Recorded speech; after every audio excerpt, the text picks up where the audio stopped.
আপনারা কি জানেন একটা কোম্পানি আছে যে ইউক্রেনকে রাশিয়ার সাথে যুদ্ধ করতে 2 বছর হেল্প করেছিল? তো এর নাম হচ্ছে প্যালেন্টির। আমরা হয়তো অনেকেই এর নাম জানি না, কিন্তু এরা টপ টেক কোম্পানির মধ্যে, মানে ওয়ার্ল্ডের টপ টেক কোম্পানির মধ্যে একটা। এদের কাজ হচ্ছে এদের স্যাটেলাইট ইমেজ আর ডেটা অ্যানালাইসিস করে স্ট্র্যাটেজিক হেল্প করা। মানে রাশিয়ার কোথায় সেনা আছে, কোথায় বেশি সেনা আছে, কোথায় কম সেনা আছে, কোথায় অস্ত্র বেশি আছে, এগুলো ইউক্রেনকে আগেই বলে দিত। আর কি করে এরা, এরা শুধু ইউক্রেনকে নয়, এরা প্রাইভেট লেভেলে মানে কোনো আরাবিয়ান কোম্পানিকে তারা বলে দিতে পারে যে কোথায় ড্রিল করলে বেশি তেল পাওয়া যাবে।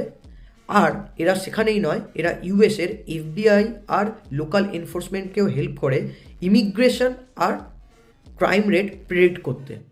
তো এ থেকে বোঝা যাচ্ছে যে নেক্সট জেনারেশনে শুধু অস্ত্র দিয়ে নয়, সফটওয়্যার দিয়েও বা ডেটা দিয়েও যুদ্ধ করা যেতে পারে। আর এই কোম্পানিটা স্টার্ট করেছে পেপ্যালের আর্লি ইনভেস্টাররা, ফেসবুকের আর্লি ইনভেস্টাররা এবং কো ফাউন্ডাররা।